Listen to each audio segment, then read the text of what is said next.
Car parked for months? Think the battery stays healthy forever? That's a myth. Welcome to Factful Fridays. Today we're busting the myth that a car battery lasts forever when left unused. If you think that's true, know that it's a myth. Even when unused, your battery keeps aging. Inside, the battery's chemical composition changes over time, which reduces its ability to hold charge and perform efficiently. So even a parked car can leave you stranded. That's why it's important to get your battery checked. Our expert technicians check your car battery for signs of aging and performance loss, helping keep your car running smoothly for longer.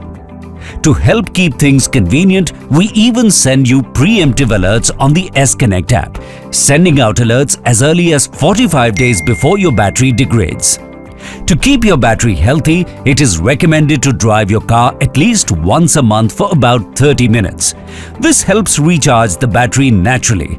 And if your vehicle won't be driven for a month or longer, disconnecting the battery cable is advisable.